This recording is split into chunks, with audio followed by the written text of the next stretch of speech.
es un tema de los clásicos que siempre generan mucha bronca del lado de la producción y también desde el desconocimiento, porque uno lee a veces comentarios en personas, sobre todo uno a veces se deja llevar por las páginas, por los diarios, como así que la paga ese sector que el que la tiene, que el que se llena de plata.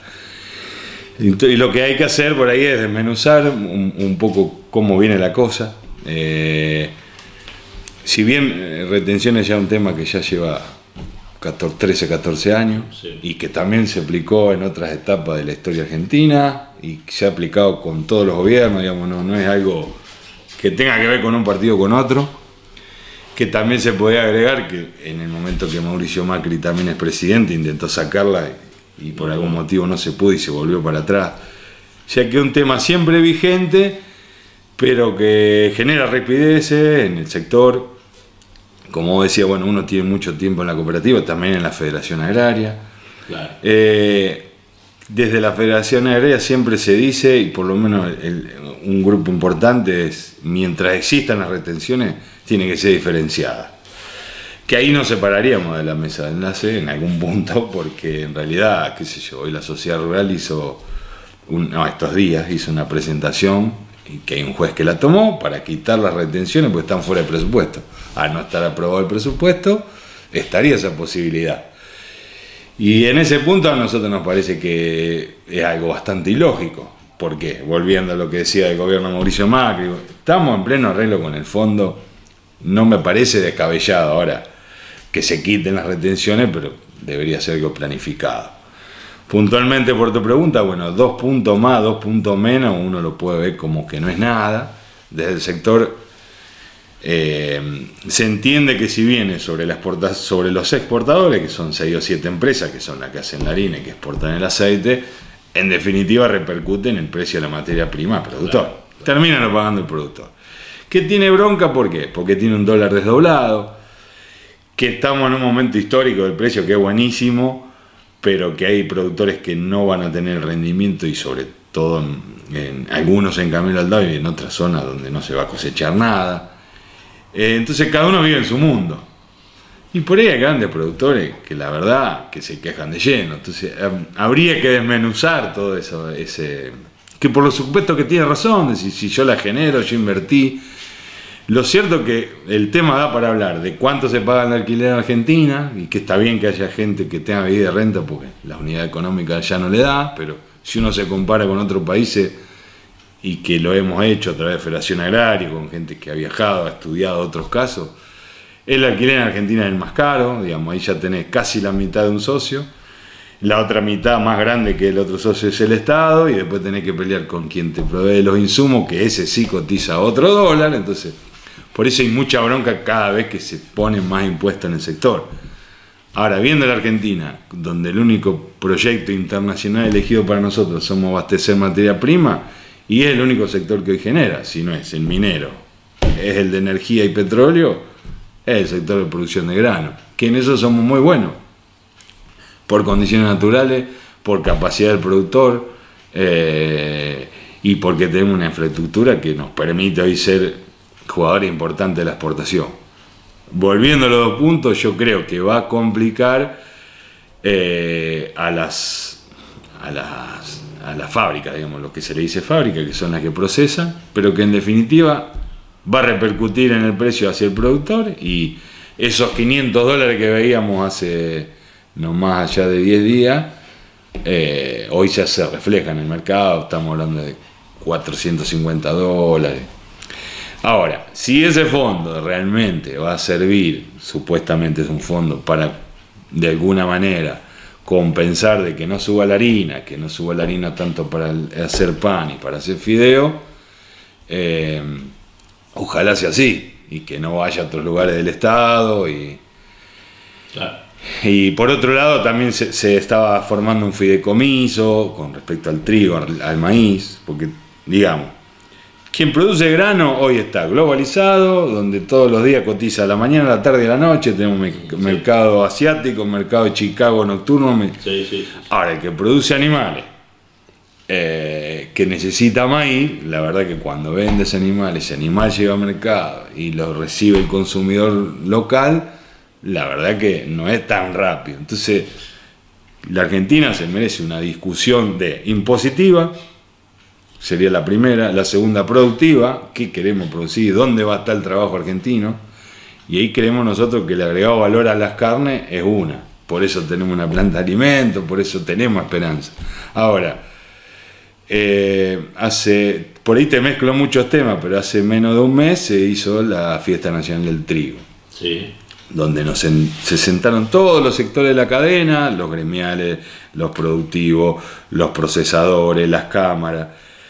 Y una de las descripciones más importantes la daba la Cámara de los Procesadores. Y decía que Argentina solo exporta 500.000 toneladas de trigo procesada, y se exportaron 14 millones de toneladas, 14 millones de toneladas como grano y 500.000 toneladas solo procesadas. O sea, que ahí hay un camino para recorrer. Sobre eso hay que discutir. Ahora, la jornada, y hubo posturas gremiales, y hay que sacar todas las retenciones.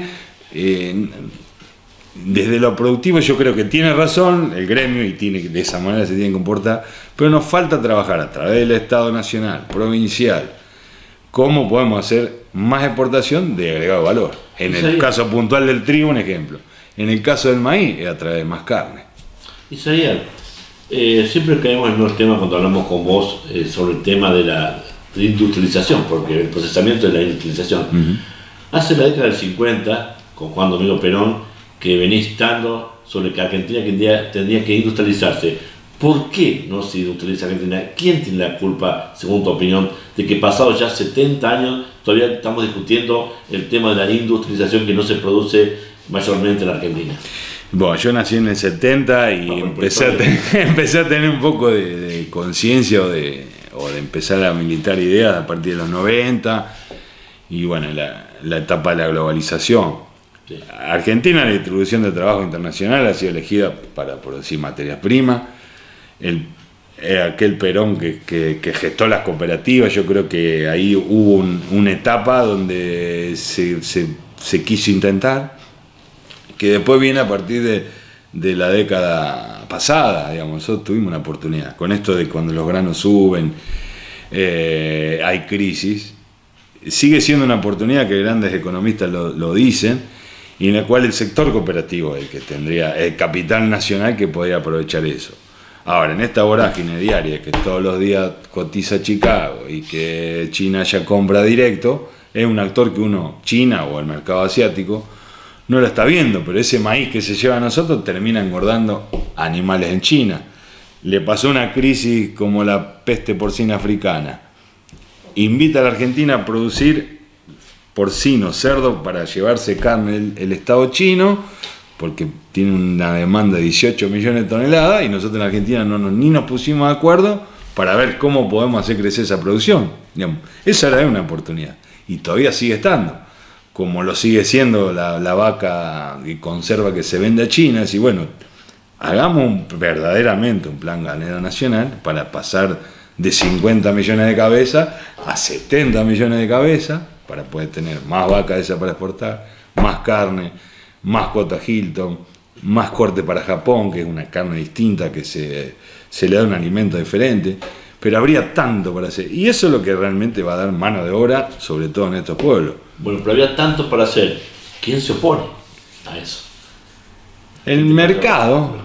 Y el mercado son esas 7 exportadoras que tienen nombre y apellido, que son Luis Dreyfus, Cargill. Tienen su proyecto y desde lo ideológico.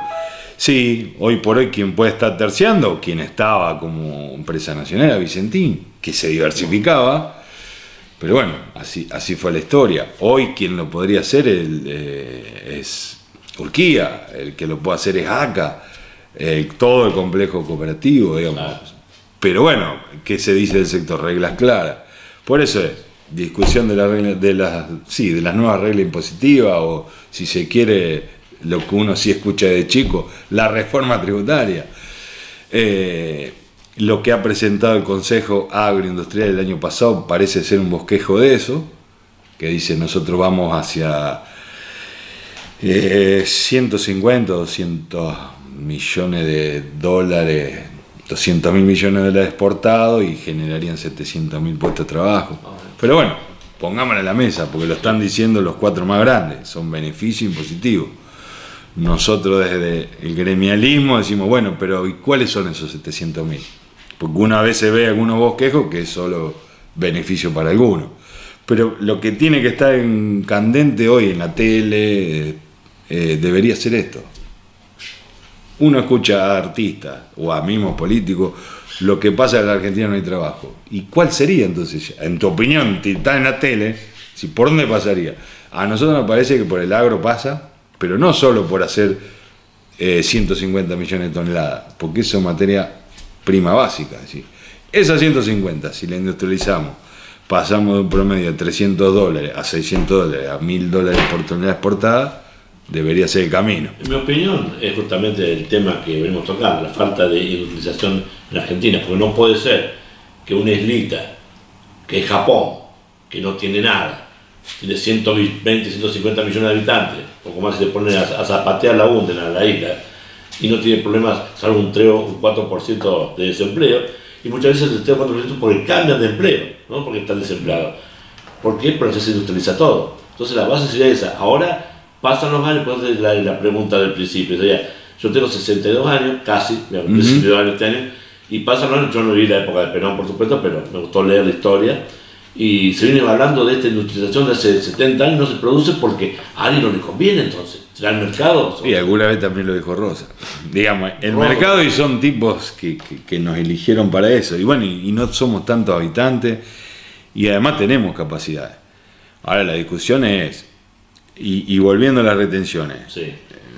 Pongamos como concepto, bueno, hoy no se pueden sacar. Ahora, si hoy el campo en la soja tributa el 33%, y el Estado lo necesita para acá, de ese 33, a lo mejor un 10 debería ser direccionado, y uno me va a decir, no, con estos chantas, con el que sea, con un Estado presente, bueno, direccionado para esto, para poder industrializar, para poder decir, bueno, vamos a arrancar, preferenciar actividades, que debería ser traer también de ayuda de los bancos, donde los que hagan actividad también pongan su garantía, porque no es para pocos amigos, pero debería ser para eso.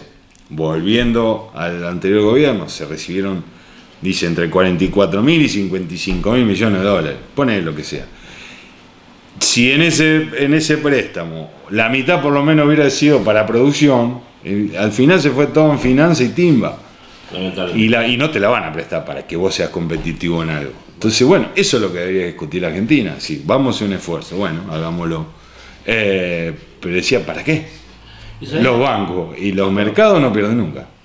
No, creo que no. ¿Qué sector estaría más perjudicado en la cosecha que se viene? Porque me acaba de decir, pues yo lo he escuchado también, que hay un sector que le va a ir muy bien y hay sectores que realmente van a cosechar muy poco, como lo acaba de decir vos. ¿En qué sector estamos nosotros, digamos, para ser más claro en la pregunta? Para ser claro, en Camino al Lado, el sector oeste está teniendo los rains de siempre, en algunos casos mejor, un poquito mejor, pero en el lado del este, donde esos 10 días bravos de enero y algunas lluvias puntuales que no llegaron, se nota diferencia grandísima. Maíces de 4.000 kilos a 14.000, de 6.000 a 14.000, a 13.000, 12.000. Soja de 2.600 kilos a 5.100. Digamos, poniendo las puntas.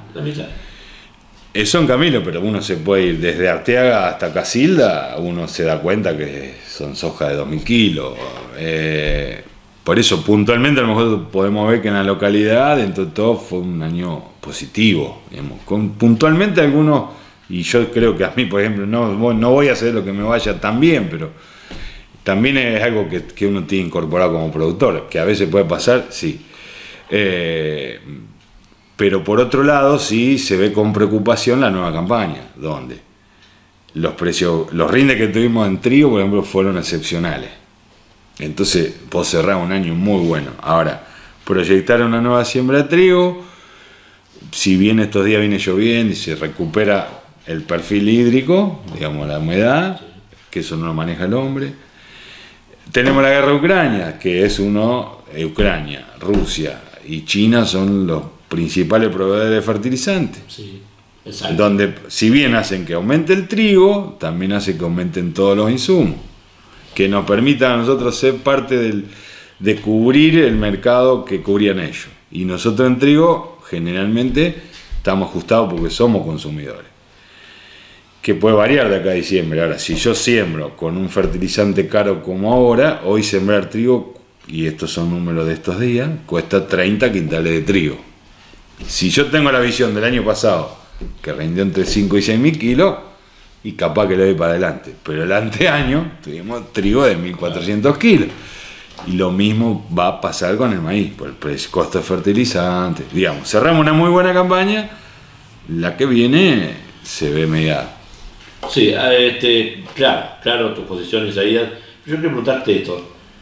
¿Estaba proyectado o se habían imaginado los productores que iban a comenzar la siembra, ¿no es cierto?, con un precio de 38 mil pesos y estaría ahora a la cosecha, después de lo que va a pasar?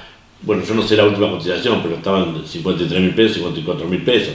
Una diferencia enorme. ¿Eso estaba pensado? No.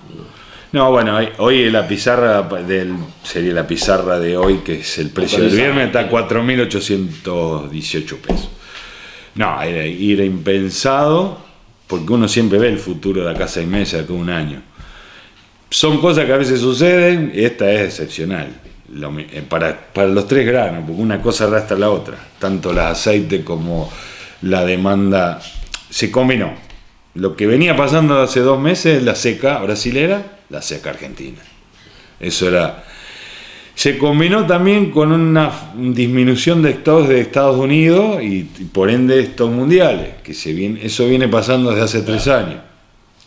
Estados Unidos proyectaba, que siempre es el referente, el informe de Luzda, que generalmente sale entre los días 9 y 11 de cada mes, siempre de alguna manera venía ocultando estos ajustes y de hace varios años, digamos, de los stocks y también de lo proyectado para cada país. Por ejemplo, Estados Unidos dice cuánto va a sembrar Brasil, cuánto va a sembrar Argentina, cuánto va a cosechar, y eso lo actualiza todos los meses. Y en eso lo venía errando. Por ejemplo, para Brasil proyectaba 151 millones de toneladas de maíz y este mes estuvo ajustando en 124, o sea que esos 25 millones de toneladas es muchísimo. Eso pues, en los 2 informes se refleja. Que también a veces es alcista para soja, porque también se hace con agua y también vino fallando. Y también venían mintiendo en eso. Bueno, hoy es como que se juntó bien toda la información, más lo de Rusia y Ucrania, que Ucrania en trigo y en maíz es un exportador de los más importantes. Eso hace que el otro día ya llegó la soja a $500, el trigo a 320, el maíz a 300. Cuando en 2020 se vendía la soja en $270, plena pandemia, y el maíz se vendía a 115, 120 dólares.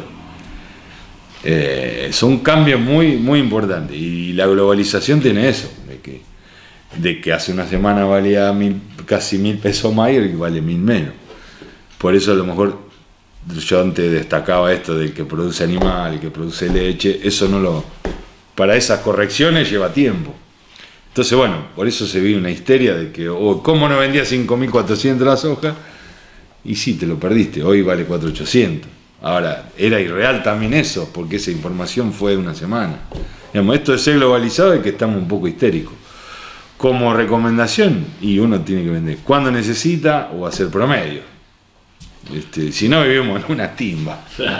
Bueno, Isaías, no te quiero quitar más tiempo, sé que tenés mucho trabajo. Te agradezco mucho esta nota, siempre muy claro en tus conceptos, así que pienso que realmente mucha gente lo va a escuchar y bueno, va a empezar a pensar lo que decís, pero a tomar en cuenta tu forma de pensar y de exponer estas cosas. Algunos estarán de acuerdo, otros no, pero realmente lo importante es que tengamos una palabra referente de lo que es la agricultura, que nos interesa mucho saber cómo está y cómo va a pasar estos tiempos. Y por supuesto que Comer Asado vive de esto, ¿no? La agricultura es la primera empresa que tenemos en el pueblo, así que evidentemente queremos que la gente esté informada sobre lo que está sucediendo actualmente con la agricultura en nuestro pueblo. Bueno, yo agradecerte nuevamente, y si por ahí yo mezclo mucho los conceptos o cosas, pero es realmente que todo tiene que ver con todo. Dijo Pancho Ibáñez, sí. Sí, y yo entiendo mucho al productor, lo respeto, porque muchas veces está enojado, pero también a veces uno tendría que aprender a compararse con otras actividades, con el personal, con el empleado, con el que administra. Hasta tratar de entender al propio Estado, porque uno livianamente, y a veces con razón y a veces no, decir, no sirven para nada. Es tan difícil administrar un monstruo que es un país, con esto de que hay como si fuera otro gobierno que no sabe quiénes son, que son el mercado, que son las finanzas. Y bueno, a nosotros uno lo que a veces reclama es que venga un ministro y te explique la macro y te diga por qué no se puede hacer tal cosa o cuándo lo haremos. Porque estamos siempre esperando arreglar con el fondo, le volvemos a pedir, y como que nunca arranca. Que en el mientras tanto la gente que subió, elegida por la gente, sigue cobrando, y ahí yo justifico. Sería bueno que haya dos ministros con ideas antagónicas, si es que hay dos ideas. Entonces uno podría también discernir cuál es la posible y cuál no, ¿no es cierto? Podría ser. Pero nadie resiste un archivo. Ministros que dijeron yo no iría a tal lado, no haría tal cosa y después lo hizo. Entonces hay algo que nunca terminan de explicar, que es como una nube que está ahí arriba, que es la que decide las cosas, y eso a uno lo preocupa.